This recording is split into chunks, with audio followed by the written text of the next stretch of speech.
Good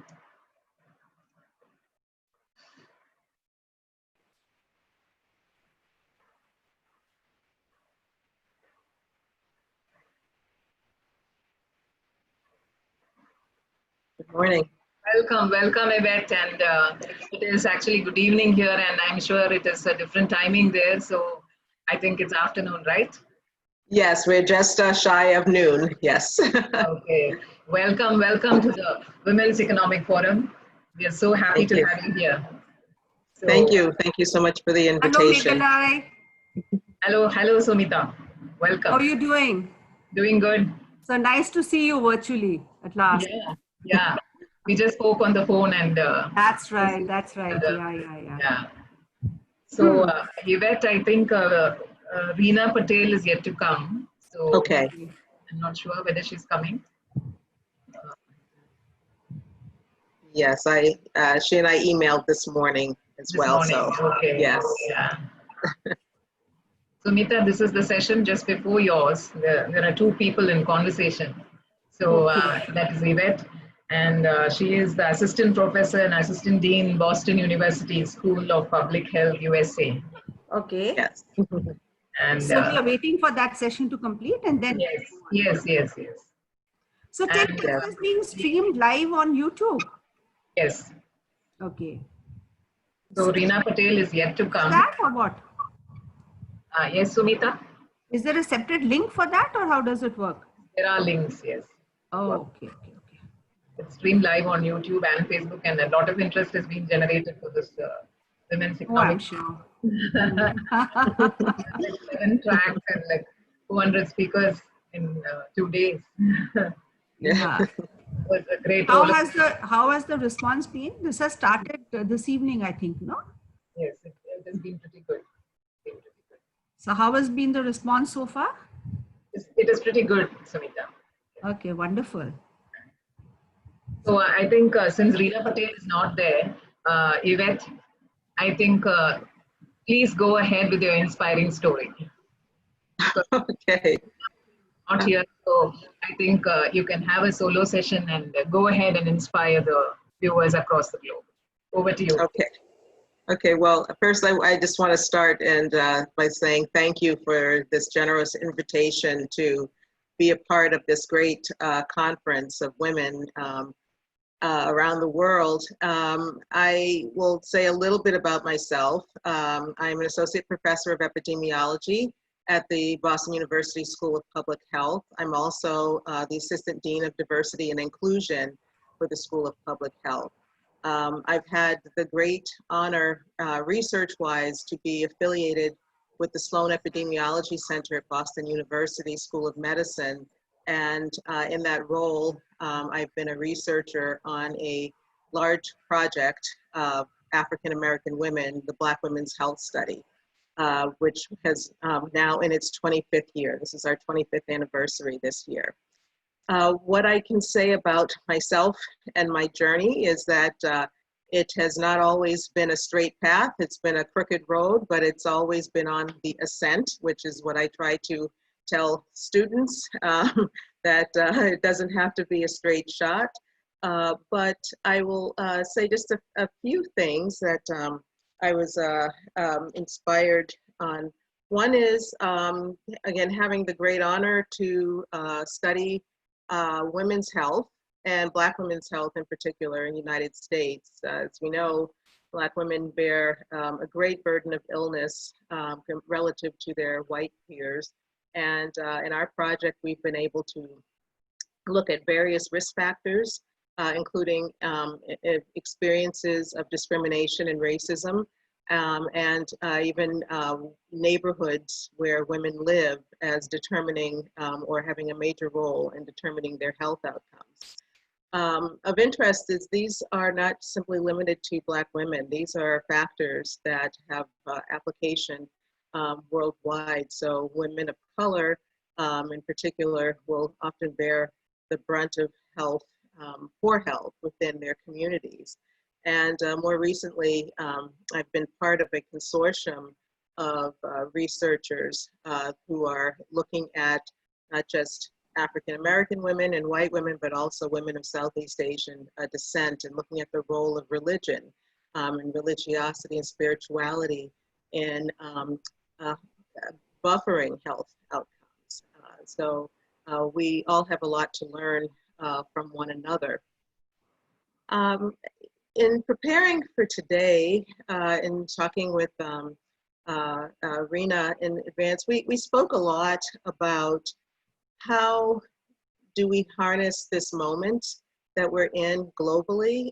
So events that began here in the United States have rippled across the globe and have led to populations really exploring and trying to understand how we relate to one another in terms of race, in terms of religion, across gender. And we have an opportunity, I think, in this moment to decide how we want to shape the future. In some ways, we have worked separately, and in other ways, we have opportunities to work together. So this is a conference like this, I think, really highlights how we can form ways to work together and move forward in terms of guiding how the globe looks for the next generation, if you will. We have lots of information, both from health and also politics, but certainly as professionals who really help shape the economic fortunes of within the countries that we live. So we choose whether we would like to have unity or division, and I'm in favor of unity. Another thing that Rena and I sort of discussed very briefly, and what we were hoping to talk about together here is that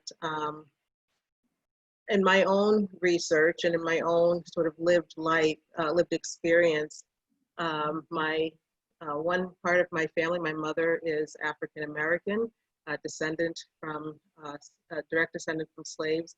My father was from the Caribbean, also likely descendant of slaves, but also a descendant of a colonialism system, a colonial hierarchy, which is something that I know we share quite a bit of a history regarding.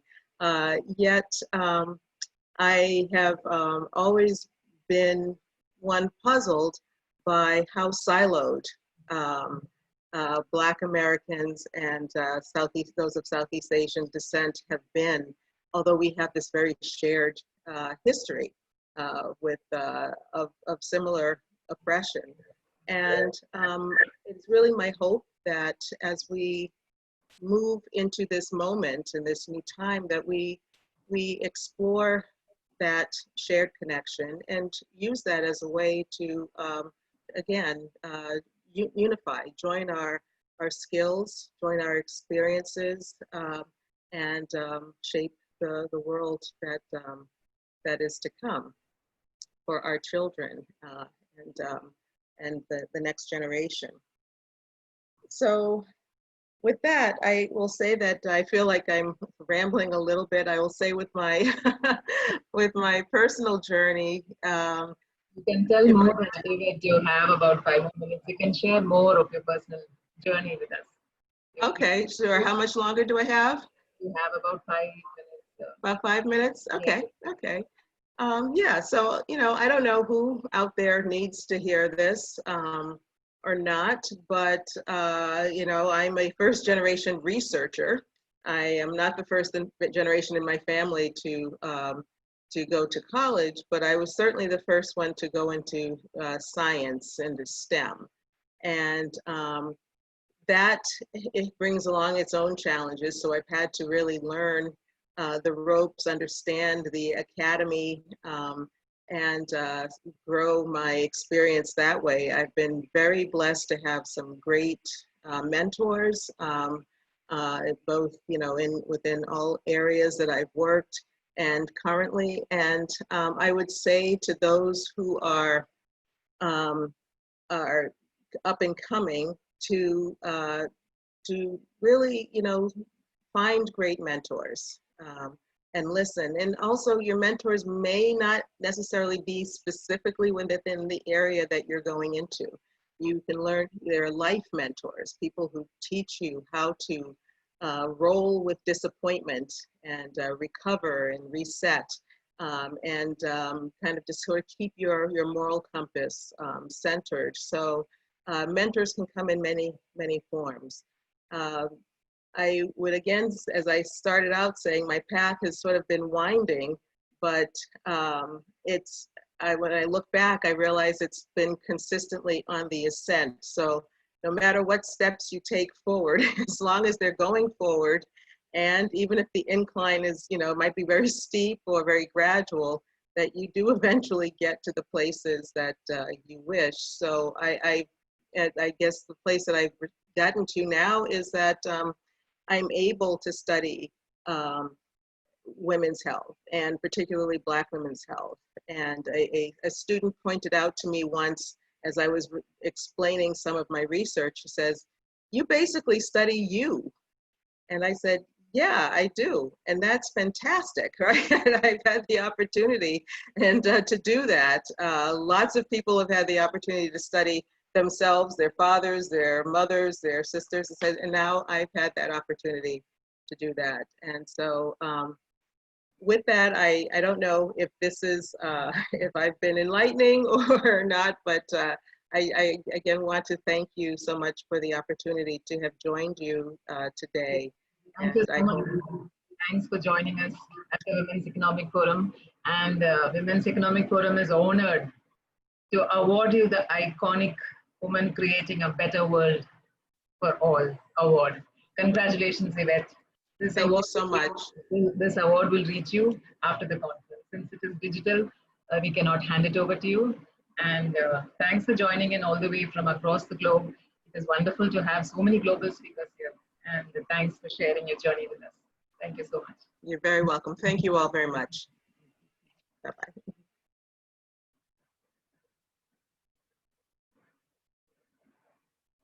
So very good evening to the panelists here. Our next panelist, panel will be Human Capital Utilization, the Economics of Goodness of Diversity. And we have Mr. Vivek Dwivedi, India leader for multinational client group for Mercer India. We have Sabina Ewing, Global Head Pfizer Upjohn Business Technology. Welcome, Sabina. We have Venkatramana, Group President, HR, Landmark Group. Welcome, sir. Sridhar Sarathi, Senior VP, Human Resources, Tata Capital Limited. Welcome. Thank you. And Sumita Datta, Executive Director, Corporate Affairs, Steel Authority of India Limited. Impressive panel, and all the viewers are waiting to hear from you. And Mr. Vivek, Thank you. Dwivedi, over to you. Thank you, Meghalai. I mean, it's indeed wonderful. I was reading this research, and I'm sure you all have read that, there's a very long way and many years that the World Economic Forum at Davos says that it's going to take us 100+ years to get to the parity on gender. But I must say, Meghalai, the kind of work that Women Economic Forum is doing in this particular session, with the way you've digitally connected, the sheer width of this session and the enriching experience bringing us all together, I think we're taking a big leap to shorten that distance that we have. So thanks a lot. And on that note, let me welcome the esteemed panel here. Sabina, thank you so much joining us across the continent and time zones. Welcome to the session. Sumita, welcoming you. Thank you. And Thank you, Vivek. thank you for bringing we're hoping to get the voice of business and marketplace come in through you, and especially keen to hear the sale experiences.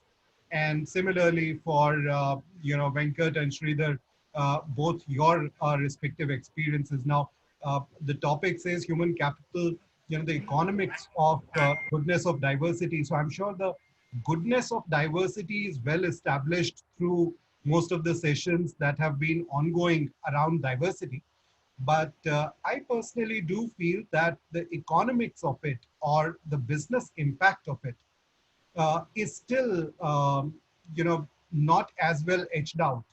And several, our own client work, as well as a lot of interaction with fraternity and leaders like all of you, we've been hearing that the aspect of building true sponsorship and ownership for the diversity agenda amongst business leaders, P&L leaders, has been low because of not so much of clarity and conviction on the economics and the business case of diversity, gender diversity, and the wider diversity and inclusion. And that's where I think I'm quite looking forward to hearing each of your experiences, especially around the business impact, but also keen to hear the journey that your respective organizations have made in deriving business value out of your diversity journeys in the respective organizations.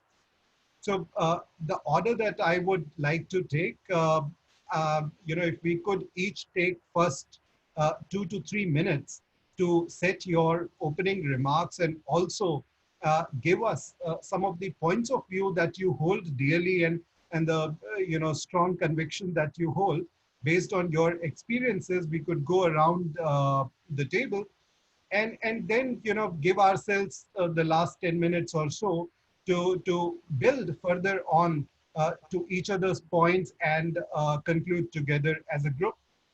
In terms of our, if you all allow me, I would propose the order. Let us start with Sumita, and then I would want to go through Sridhar, thereafter Venkat, and give the last word to Sabina, because I wanted a technology expert to sum up how you view the economics and diversity coming together, both from a technology as well as overall business impact perspective. Mm-hmm. So with that, I'm also conscious of the short time frame that I have, given that each of you is carrying a lifetime of experience. So let's get started. Sumita, if I could hand it over to you, please, to take next 3 minutes and share with us the highlights of the SAIL experience on the economics of goodness of diversity. Over to you, please. Thank you so much, Vivek. Now, a couple of words about myself. I'm an MBA, and I did my MBA after passing out from Lady Shri Ram College in Delhi. And ever since passing out of MBA, I joined SAIL, and I've been sailing with SAIL ever since. It's been almost 31 years now. So steel is basically a man's world. Okay, it is a dry subject, and it's totally a man's world. So when I joined, it was like one of those, 1 in 100 kind of, less than that, in fact, 1,000 ladies who were in this industry. And, but then, slowly, times have changed, and, people have realized the importance of having, gender diversity in such dry industries as well.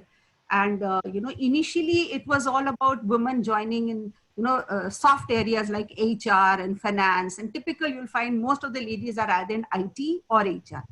So, but the hardcore areas like marketing and warehousing and logistics, you never find ladies there.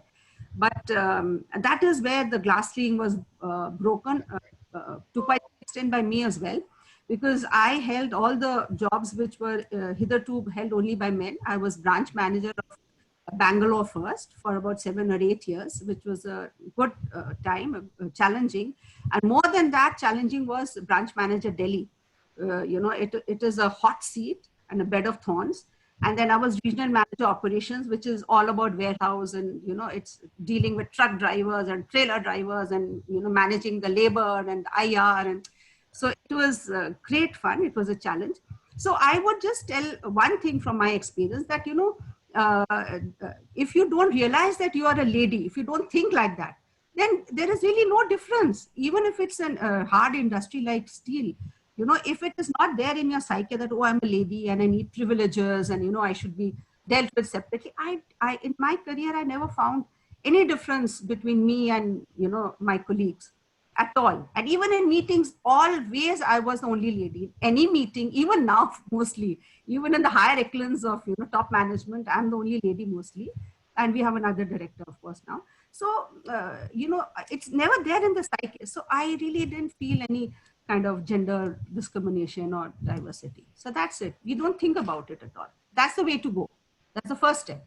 Very well said, Sumita. And I can see the conviction coming out of, speaking in first person and setting the agenda. So that certainly takes the credibility level of the organization when, brand ambassadors like yourself talk in first person and speak about on behalf of the organization. That really is a very solid credential. Thank you so much. Indeed. Thank you. Sridhar, coming next to you, I particularly wanted to hear from you what have been your experience in terms of bringing clarity and communication to the business case or the economic side of the goodness of diversity. Sridhar, you're on mute. Can't hear you still. I'm sorry. Sorry about that. Thank you, Vivek. Interesting to hear what Sumita said. So after joining, after doing my MBA, I had the privilege of joining the Tata Group, and I've been a lifer with the Tata Group for the last 30 years now. I was fortunate enough to be joining a group which actually encouraged diversity. And I had the good opportunity of joining the Taj Group of Hotels, also known as the Indian Hotels Company Limited, where actually it's the reverse. So you actually see much more of diversity than you would see in, say, a Steel Authority of India or a Tata Steel.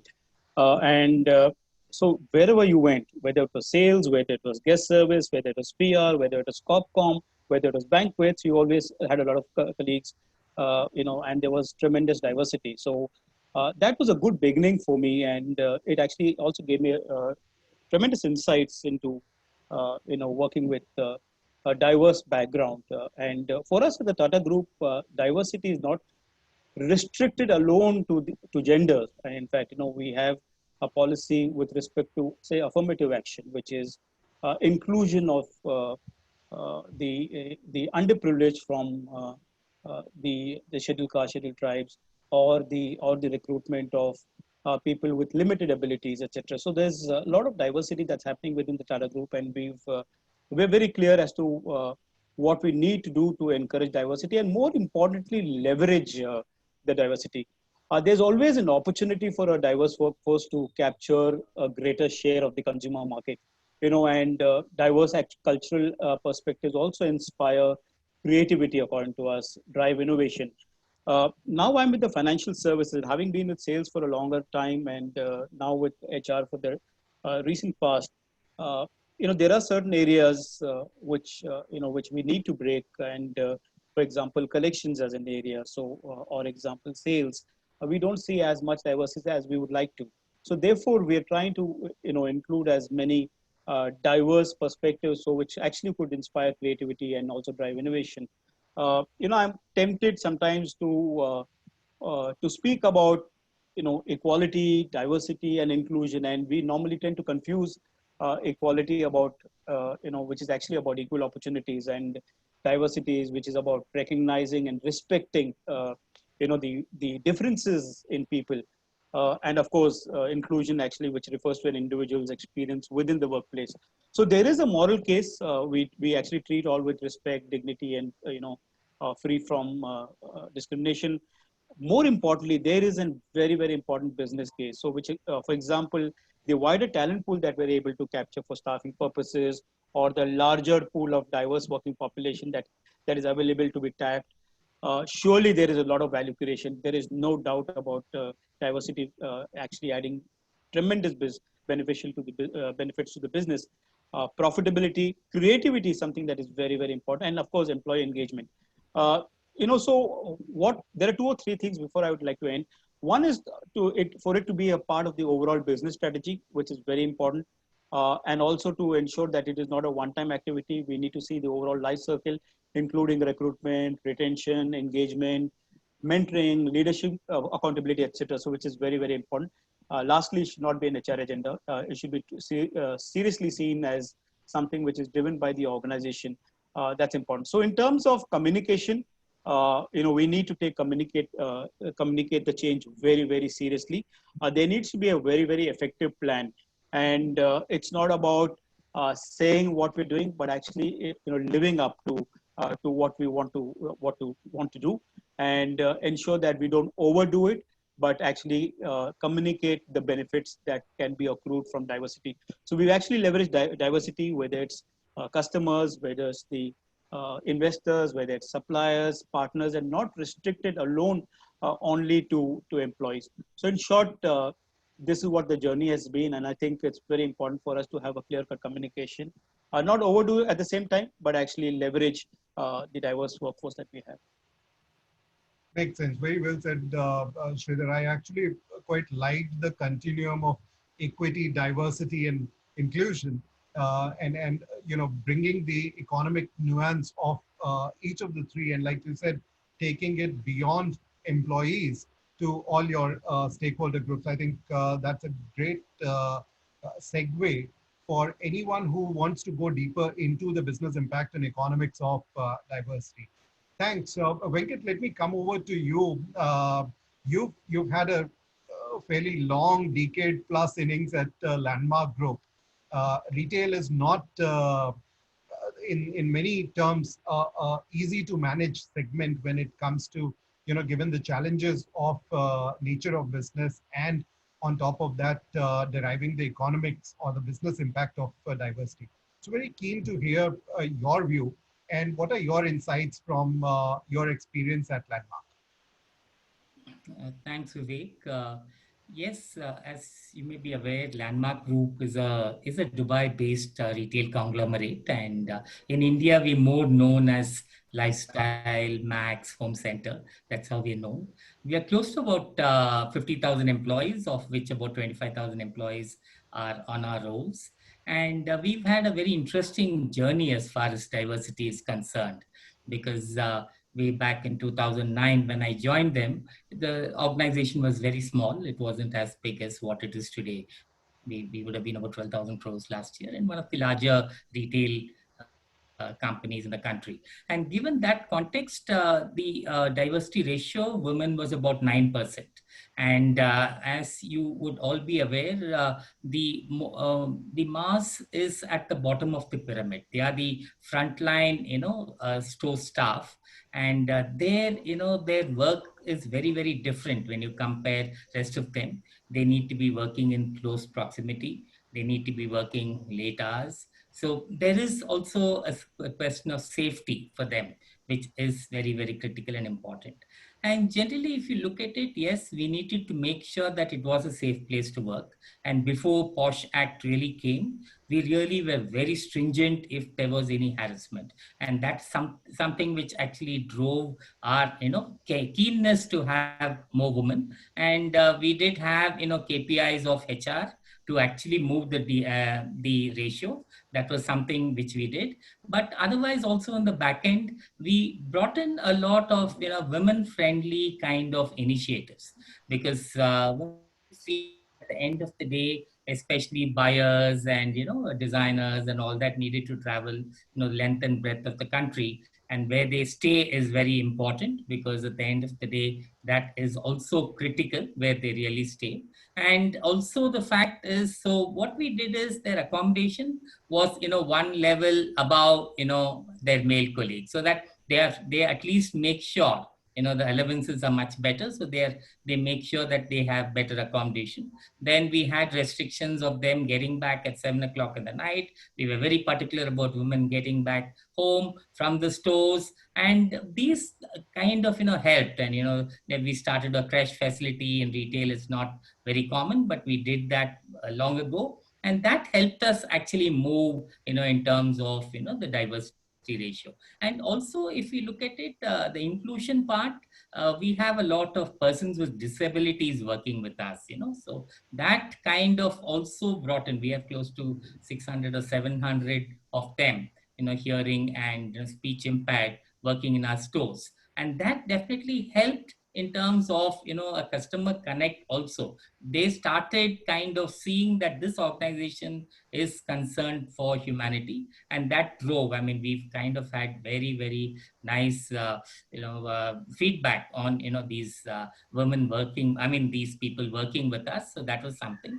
But definitely, I think moving this has helped us as an organization. At the end of the day, people become more sensitive, and because this is a very customer centric business, and when they can actually, deal with their colleagues in the store very well, then it becomes, easier to deal with, customers also. And we've seen a direct correlation of, engagement levels going up, and the organization definitely being one of the great places to work for almost 8 consecutive years, and in the top in the retail. So that's actually been the a brief story of what, Landmark Group has done on the D&I front, Vivek. Got it. Very well said. I actually quite like the aspect of the differentiated policy framework. Like you said, the eligibilities and entitlements of gender being at a higher level. Now, that exactly perhaps is the point that Sridhar was trying to make, that sometimes equity needs to be treated differently than equality, and it's not the same broad brushes for all constituencies. So I think that's a great example. Sabina, let me turn to you for a perspective, both from the business case and the business impact of diversity, but particularly keen to get the perspective of how does a technology leader view this aspect, which is inherently considered more humane and a people aspect. Does technology help us to wrap our arms around this issue any better way than what we would be able to do in only functional HR or people terms? So first off, thank you very much for the opportunity and the conversation. I'm very appreciative from the Women's Economic Forum for this invitation. I think, Vivek, I've spent the last 25 years in technology, of which about 13 were in consulting, large consulting firms, Arthur Andersen, Bearing Point, and doing work with American Express. And so I have seen, if you will, the challenges that occur. I actually have always been a technologist, unbeknownst to me, because I started programming at the age of 10 when the PC first came out. And so, growing up with it led me to this particular profession. And so what I would say to your last question, I would say there's certainly an opportunity for technology to play a role in, aiding our movement as it relates to equity.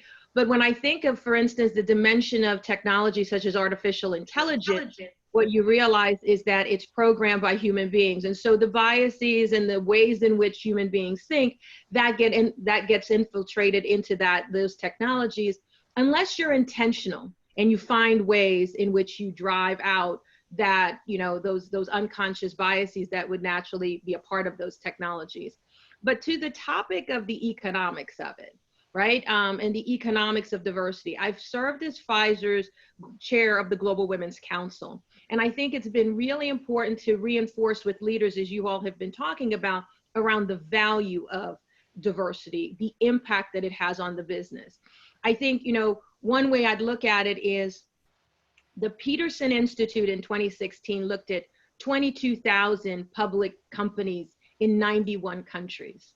And what they found is that when you have women, in senior positions, there is a direct correlation to profitability, right? That's gross margin and, net margin. And those types of things matter.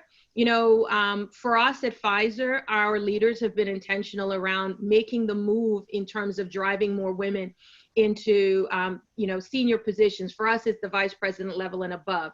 Right. So my CEO, 36% of his leadership team are women. The person who leads all of Pfizer's digital and technology capabilities is a Hispanic woman.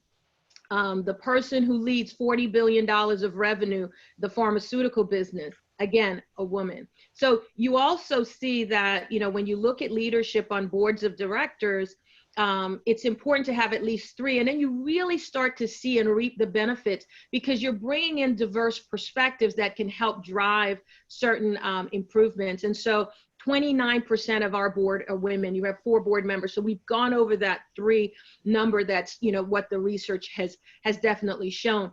I would say, you know, McKinsey did a global study of 1,000 companies in 15 countries. And the companies that were in the quartile, the highest quartile for diversity, were more likely to perform better, right? So they were 25% more likely if they had to perform better if they had gender diverse executive teams, and they were 28% more likely to perform better if they had a diverse board.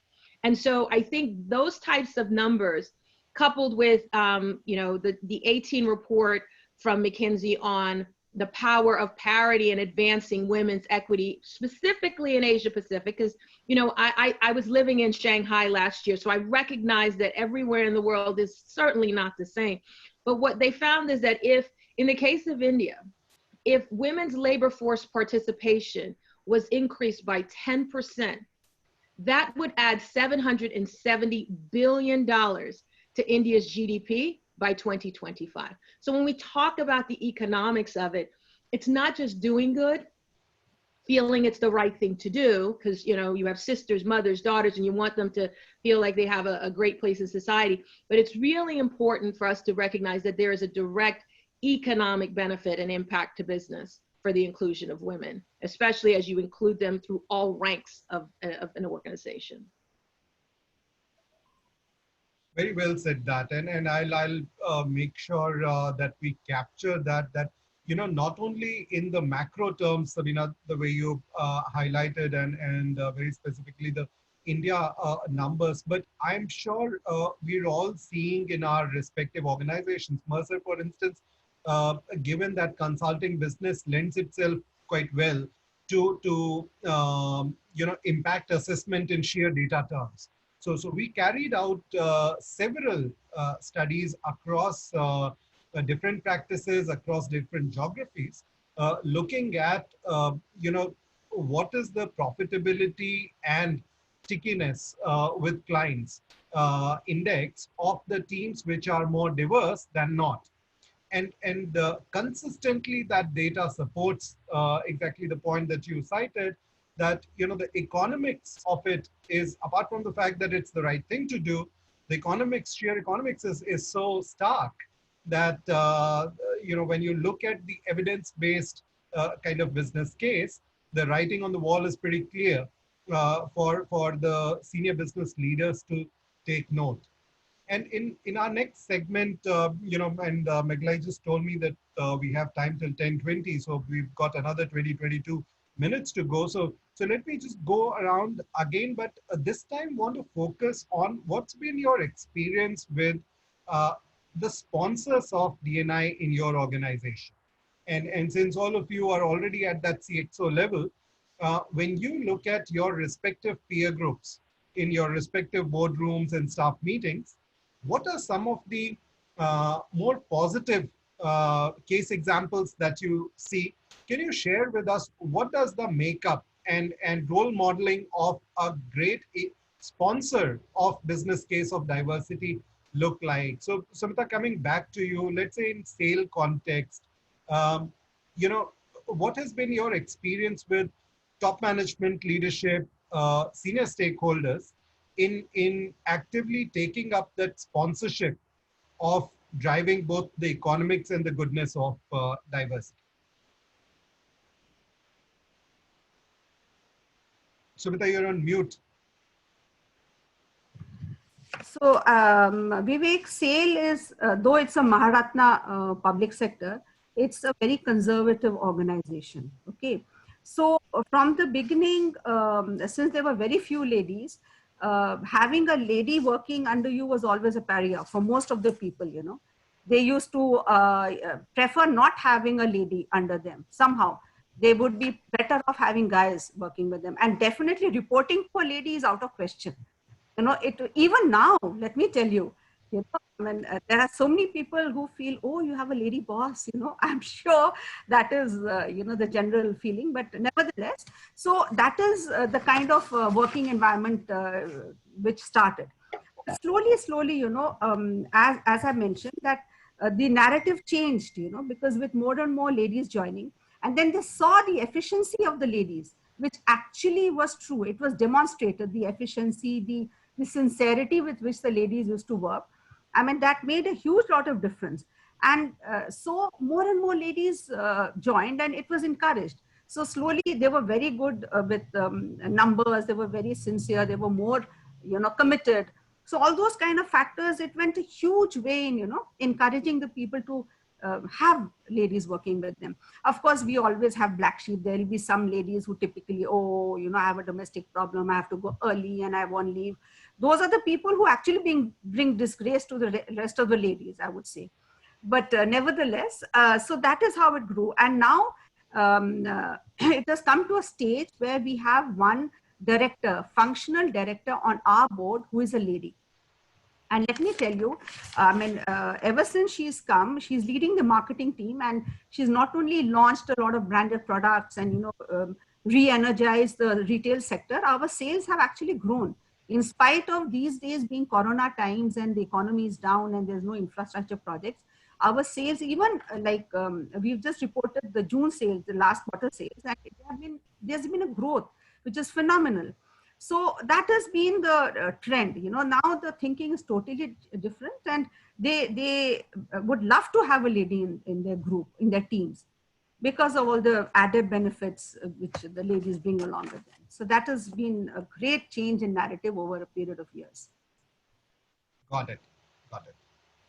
Sridhar, what's been your experience in terms of the CXO and, you know, the call them executive committees, management committees? Oftentimes what we've seen is A, the representation itself is a challenge. B, where the representation is secured, you know, the acceptance is a challenge. There's still that struggle of whether you are included and whether you belong. Do conversations suddenly go silent as the lady walks into the boardroom? So what is good role modeling at a CXO / sponsors level for you, both from you know, Indian Hotels as well as now at Tata Capital perspective? Well, so I'll speak with respect to Tata Capital because I work with Tata Capital at the moment. So being a young financial services company, we've definitely had our own advantages. And it's very heartening to note that many of our heads of businesses are actually women. And you know, whether it's the chief ethics officer, whether it's the head of leasing, whether it's head legal, whether it's head credit, you know, so we have a diverse leadership, women leadership at you know, in the leadership positions, and I think that's heartening. That's a positive indicator, and I'm calling it a positive indicator because of the fact that, you know, it's not only about talking, it's also about walk the talk. And you know, I always speak about felt leadership. It's about the behaviors that we as leaders exhibit within the organization. So it's not about saying that we'll have diversity within the organization, but it's actually not shown in terms of results. So we've actually also consciously, as a part of a business strategy, ensured that diversity is an integral element of the same. So whether it's an expansion plan, whether it's actually recruitment of new people, there is always diversity. And in fact, for apart from you know, if they're from different communities or underprivileged communities, we actually also encourage recruiters or our recruiting agencies to actually get a better, if I may say, a commission which we give them to get people from diverse communities, because it's important for us to have the diversity. I was actually reading a good article which actually says that companies which have more diverse leadership teams report higher innovation revenues, and that's actually a fact. Because you know, I also I've actually witnessed you know, women in leadership roles also have the ability to talk to the point, to have a very clear viewpoint, and therefore it's you know, it's very straight. what we need to do at the CXO levels is to remove biases, and we've been doing that. Normally, there are a lot of biases that we tend to associate, saying that somebody cannot handle sales because of a family or because they're expecting. So I think we're removing those biases by actually appointing a lot of on merit. It's not because of position or reservation. It's actually on merit, and that's very, very heartening on that. There are a lot of sensitization that we've done, and sensitization across the organization and across all our partners also. For example, even across the partners in terms of diversity, if a supplier is from a particular affirmative action community, or if he comes from an underprivileged community, etc., we actually tend to give them a lower rate of interest, so to encourage, to support them. If there are women entrepreneurs, we actually support them, because these are ways that we could actually show in terms of inclusivity. It's not only about walking the talk, etc. So another example is, because I also handle corporate social responsibility, we've actually said to our partners that when they mobilize the workforce for skilling, at least a minimum of 30% should be women candidates. If we don't get those mobilized, those women candidates or young girls, then we will not have women in the workforce. So we continue to go into rural places, only get men, then it's a challenge for us. We need the diverse workforce because of the ability to think differently, and diverse workforces actually are more productive, more efficient, if I may say so. And in terms of processes, we've seen a lot of improvement in terms of tax, guest service, customer service. All these have shown tremendous improvements. Of course, we've been a Gallup Great Workplace Award globally, and our scores have been high. We've actually embarked on a happiness journey, happiness index, and this diverse workforce, especially the women, they actually make us think a lot in terms of policies, etc., which actually not only help a particular section, but it actually helps the entire organization in terms of growth. So there's a big evaluation and learning that we've been continuously doing.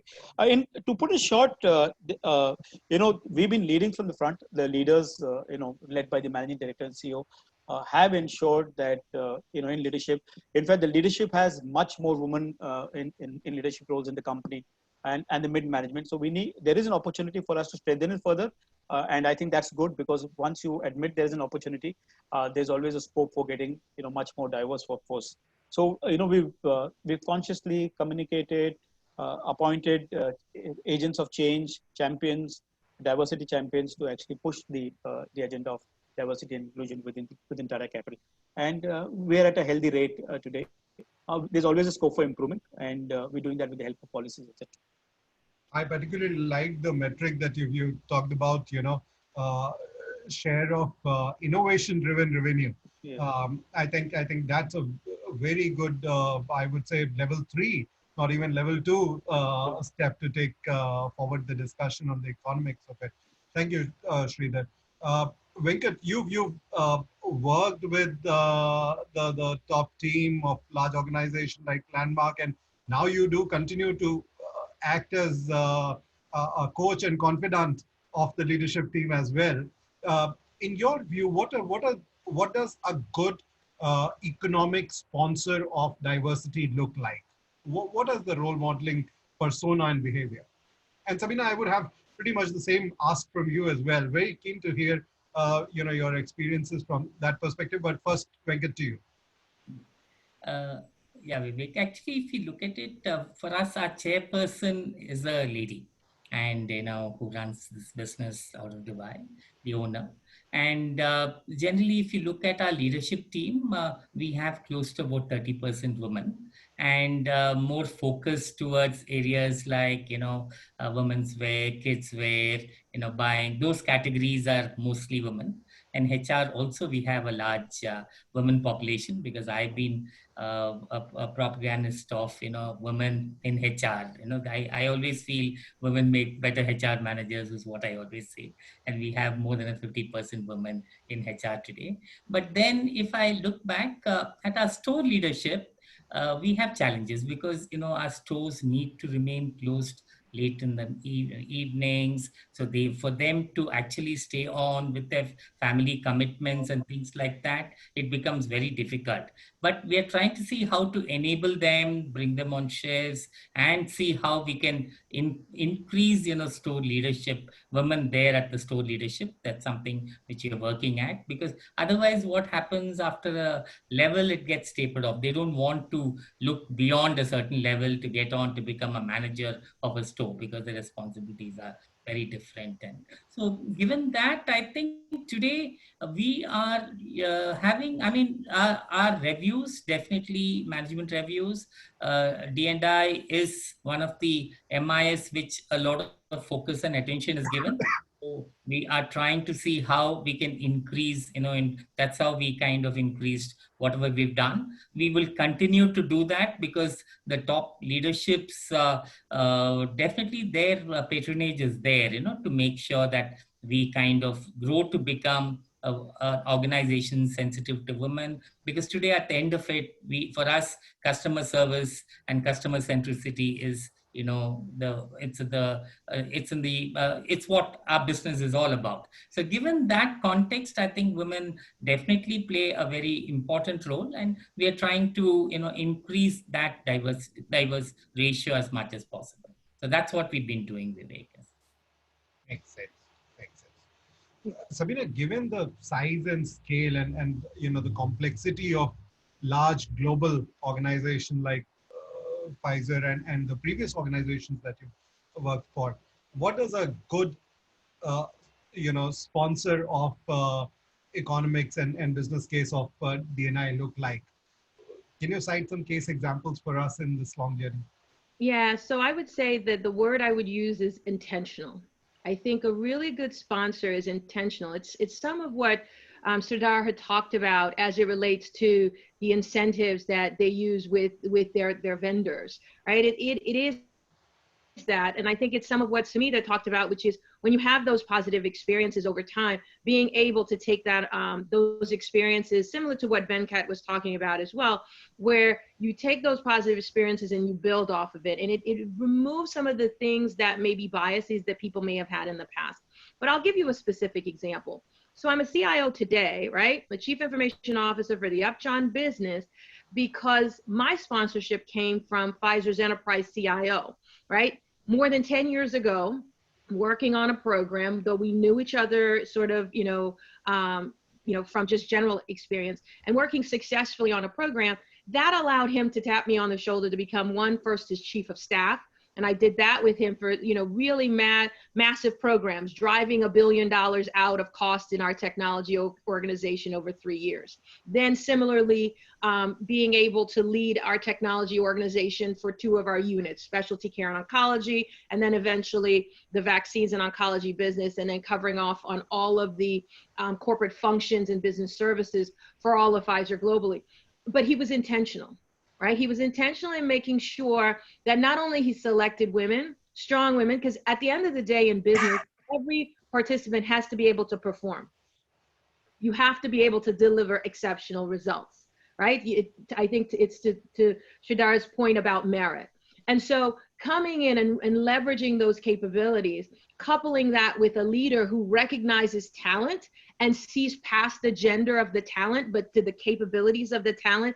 And then also, I would say, having passionate people about it. Whether it's male leaders who are passionate about it, or women who get into leadership positions and decide to help pull more women into leadership programs to mentor them, and then to do what you talk about, which is the sponsorship, which is using your equity within the company to advance others. Another example I think of is in my tenure as the chair of the Global Women's Council, we had a colleague, her name is Rajini Shriraman, and she was such a passionate HR leader for the women in India, in our manufacturing sites. That the passion that someone brings also brings along some of the other leaders. And I found through the years is as leaders who have daughters and they want to see their daughters flourish, they've also opened up their mindsets about how the workforce should look and what women are capable of doing and what they want, aspire for the enterprise. So when you look at the traits of a leader, it's someone who's empathetic, an empathetic listener, someone who is intentional in how they're going to include women, because I think that was a point, Vivek, you mentioned, because once you start including people and they have a sense of belonging, then you unleash the full potential of their capabilities. And I think that's really a part of leaders driving the inclusion and diversity in their enterprise. Makes sense. And you know, that aspect of being intentional about it, I think gives us the path forward, that there needs to be a certain engineered effort to you know, make fast strides. And going back to Sridhar's point of, you know, seeing how diversity brings the innovation quotient. I mean, look around it and look at this digital forum that the Women Economic Forum team had created. What brilliant case example of innovation and bringing a set of diversity along. And I was looking at not only our panel, but the panels which are going in other sessions as well. And I was really felt very happy with the thoughtfulness of the diversity of each and every panel that you see in this session. And look around here. I mean, Sumita coming from the marketing background, Sabina, you bringing the technology flavor, Sridhar and Venkat coming from, you know, the people side of business, CSR, corporate social responsibility, and then, you know, my own experience of consulting. I think it's a very good case example and step in the right direction that they have taken. I now want to make use of the last 3.5 minutes that we have in a rapid fire mode. And I'm going to prop up one question where I am looking for a one word or maybe a one sentence answer from each of you. Is that okay? Can we keep it a good fun ending? Yes. All right. And Absolutely. let me start and come back to you, Sumita. What when you think of your own personal agenda going forward, what you want to do to further the cause and mission of diversity in your organization, what's the top of the mind one word or one action step that you think for yourself? Well, Vivek, you know, an equal world is an enable world. I strongly believe in that. So I feel that opportunities must be created for everyone without any gender discriminations.